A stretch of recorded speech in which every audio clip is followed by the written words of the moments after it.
What is up, guys? I'm back with another logo ranking. I've been ranking all the different logos and all the different conferences in college football, and we are on the last conference on the sport, and that is the Big 12. So sit back, relax, like, comment, subscribe, and enjoy the video. We're going to start at the very bottom with BYU, the Mormons. This, in my opinion, I don't mean to ruffle any feathers or make anyone mad right off the bat. I'm coming out swinging, but this, in my opinion, is a sorry excuse for a logo. It's incredibly boring, and I think it's very technically flawed. The proportions on the Y are just super awkward and stretched. You got that left stem that's way thicker than the right stem. And yes, I know the Y is supposed to resemble the Y on the mountain that they have there, and that's why it isn't symmetrical. But I don't really care. I think it looks pretty bad.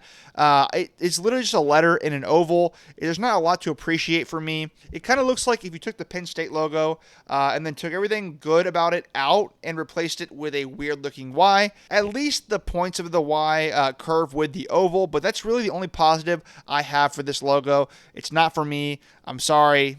I just don't like it. All right, so I realized after recording this video that I left out one team, and that's TCU, so I apologize. But I wanted to go ahead and put them in this list still. They're a pretty forgettable logo, honestly, obviously, because I did forget them. But just a very generic logo. It's that classic block letter logo style. It's got the 3 letters, which makes it harder to scale. And it's sucks because they really had a really cool logo with the Horned Frog incorporated into it, but they took that out. Now it's way more generic.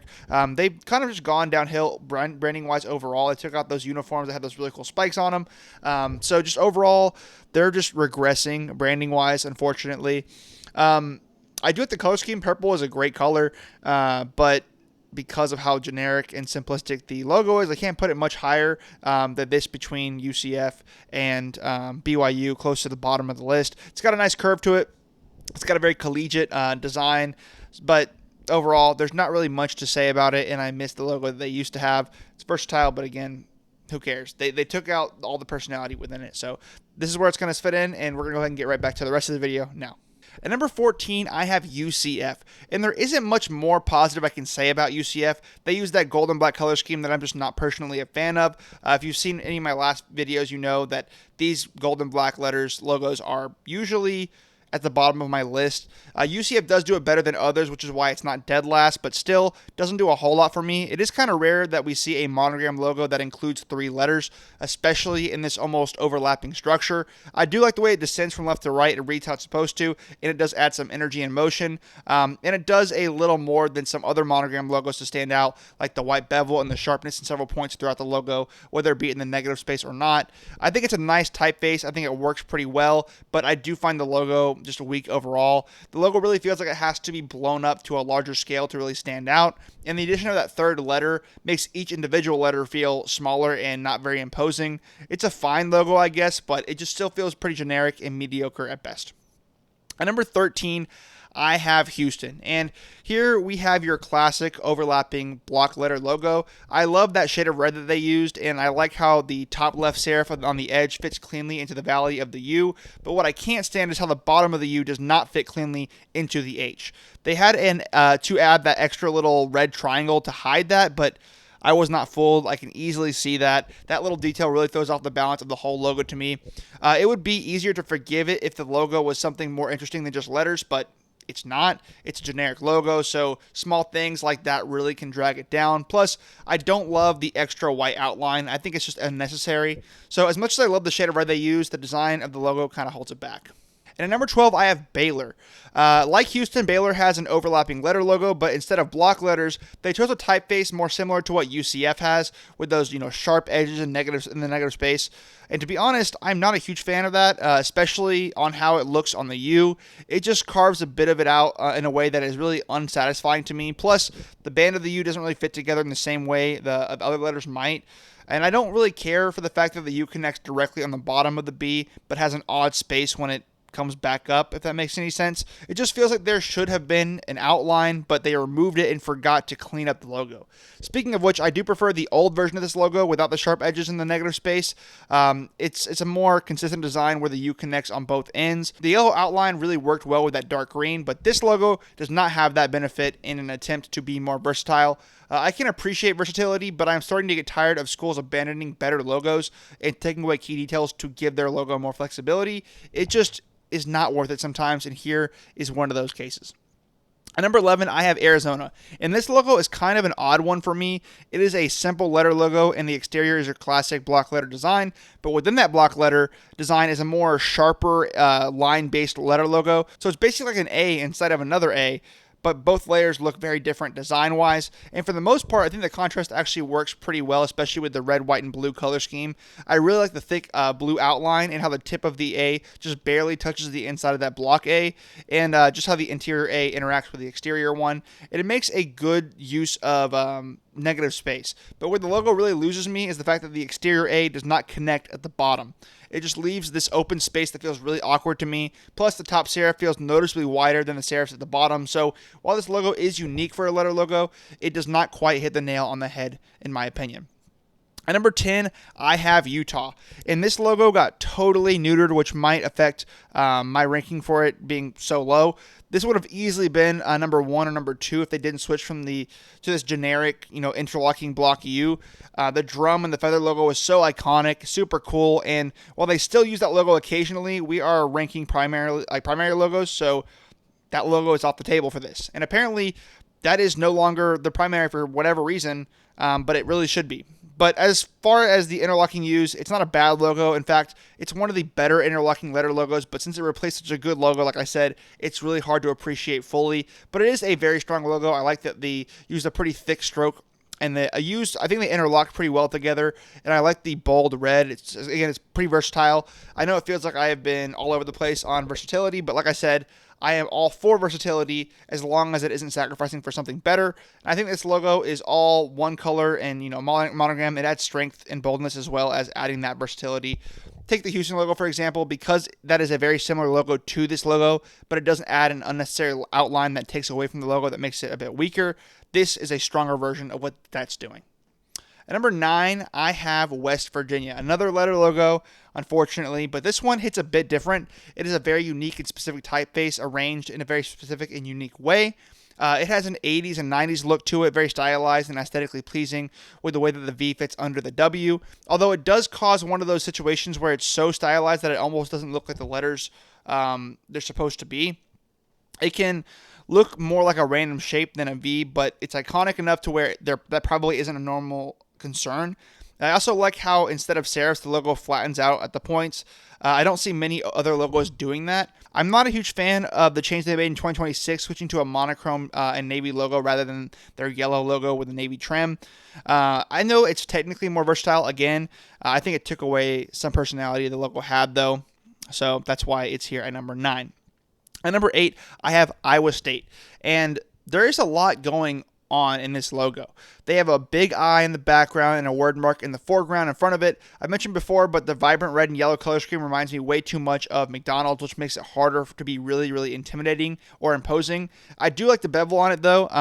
It makes it really pop despite it being in the background. And if you look closely, the word mark also has a bevel in it, which is nice, but definitely gets lost in that yellow. The typeface is pretty cool, though. It's not your average block letters. It has some interesting elements like the middle section of the A or how the middle line of the E extend through the back of the letter. Just small things like that are really interesting. Plus, I like how they curve the letters and maintain good proportions and balance. The yellow outline of the I is a different shade than the full of the word mark, essentially, which is a bit annoying, but it doesn't take away too much, I don't think. For a logo that does not incorporate a mascot in any way, I do think it is pretty solid. And at number 7, I have Oklahoma State. Oklahoma State is another letter-based logo. Again, pretty unique though. There isn't another logo like this in college football. The typeface isn't quite block letters. Some of the corners have those, angled edges like block letters, but other edges are smooth. It actually kind of works though. I also appreciate that they haven't taken the versatility route where they sacrifice a lot of things that make this logo interesting and take that out to make it more versatile and usable in different colors. Again, versatility is nice. but not always worth it. And I think that they did a good job with this logo and not changing it, at least so far. So this logo still has the black fill and the orange outline, which I like. I think it makes the logo pop. One thing that's pretty interesting is how the logo emphasizes the S in state in the middle rather than the O for Oklahoma. It almost feels like a rivalry thing. I don't really know if it is, but it feels like they're making extra sure that nobody confuses them with their rival Oklahoma by making that part of the logo smaller than the S that distinguishes them. Speaking of the S, it has these really interesting tails that underlines the O and the U. It feels very balanced, and I like the weight that it has. The logo feels like it has some motion going on to the right, kind of like italicized almost. I also like the orange they use. It is a really good looking against that black color it has in there. The only negative I have is that, like the UCF logo, it's dealing with 3 letters rather than the traditional 2, which is harder to scale. The letters may look harder to read at smaller sizes, but the specific design makes that kind of not as much of an issue. It's a strong letter logo, but man, I miss the old Pistol Pete logo. It was just so much better than any design they've had after that. Honestly, it's one of the better logos in the sport, but they unfortunately do not use that anymore. At number 6, I have Colorado, and we finally have a logo that implements the mascot. So even though I don't care for the color scheme, and I think that the buffalo is the least intimidating buffalo logo I've seen in any sport, it almost automatically gets ranked higher simply because it is more descriptive and tells me something about the branding of the school. There's only so far letter logos can get you, so the fact that Colorado puts their letters into the silhouette of the buffalo makes massive props for me. And I swear if Colorado ever drops the buffalo and opts to just go for that generic block CU in the center, I will riot. So anyways, with that out of the way, I do have to critique the actual design of the buffalo. It feels very soft, it lacks aggression, and it feels a bit small and chunky. It has motion, but it does not feel like it's really charging like it's going for, and it does have a small, cute little tail, and it just does not strike fear into opponents. And while I like the gold outline, I don't like where it meets the letters at the bottom. The outline goes from the curve of the buffalo's underbelly, and then it immediately goes straight where the flat part of the U is. The lettering really interrupts the outline in a way that doesn't at the top.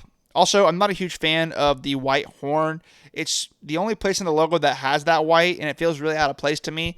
I'd almost prefer if the horn was gold like the outline to fit the logo, but I guess it does make it pop a little bit more, so maybe it's just a personal thing. But I do like the logo. I love the use of the buffalo, but I don't love the colors, and I think the design of the buffalo could be way stronger than it is. At number 5, I have Kansas State. Back-to-back mascot logos, which I love. Kansas State's Power Cat logo is pretty interesting because it actually has a pretty cool backstory to it. Basically, Kansas State sucked at football, changed their logo to this, and then suddenly they were good at football. That's pretty much it. That's the backstory. Anyways, I obviously appreciate the mascot being featured in this logo, and I love that when graphic design artists can make a logo that clearly depicts what they're trying to depict with minimal details. That way, the logo can be fierce and descriptive without becoming illegible, over-detailed, and busy. And this logo really does achieve that. It's simple, it's bold, and yet it's not super busy. And I love that purple as well. Unfortunately, it is usually paired with a silver color on the helmets that I'm not a huge fan of, but as the logo itself, I think the purple is a strong choice. I think the white helmets they use really accentuate the logo in a great way, but digging into the logo itself, the one knock I have against it is the section near the mouth. I'm not sure if it's supposed to be whiskers or what it's supposed to be, but it feels a bit unnecessary, and if it really is whiskers, it's pretty hard to tell that. I thought maybe it was supposed to depict some body of water in the area, which would make that section feel a little bit more intentional, but I didn't see anything online. It feels a bit abstract based on my current understanding, and if you flip the logo vertically, it just looks like two birds staring at each other because of the way that it's designed. Anyways, I do like the logo. It has a sense of movement and aggression, and it stands out among other cat-based logos. It's pretty iconic, so that's why I have it here at number 5. At number 4, I have Texas Tech, and you have seen overlapping letter logos throughout this video and throughout my other videos, but this may be the only logo that has one letter completely over another letter, which is a very unique logo style, and I like unique logos. It is a bit busy in some places, but overall I do like it. It has some really nice bevels that give it some depth, especially where the logo implements that black to emulate shadows, but there are several flaws with this logo. For one, the small T in the foreground has proportions that are definitely awkward. It has a very wide at the top that doesn't match the proportions of the rest of the T, and where it comes up to form that big T, there's these awkward black pockets between the serifs of the big T and the top of that little T. And that's not the only awkward part of the logo. There are a few other spots that I think just need a little bit of work. They're a little bit odd from the little t and below. It's a very unique logo, and I appreciate that it's doing something different. And I actually think that it's a very strong logo that is very intimidating, but it's also pretty busy and confusing to look at sometimes. But still, I think it's really solid. I love the red and black, and I think it's a very, very unique, interesting logo. At number 3, I have Cincinnati, and this is such an underrated logo. It's one of the most unique ways I've seen a mascot be implemented into a letter logo. They have the C for Cincinnati acting as the paw with the claws on the top, which is so cool. The element works so well together without disrupting or pulling away from the other elements. We can still clearly read the lettering, and we get a nice mascot flair too. I also really like the font that they went for the C. I think it's perfect for what they were going for here. The only critique I have is that there's a random underline under the C, that like a little red underline. It really does not feel necessary, and it feels like they were just trying to throw another color in there.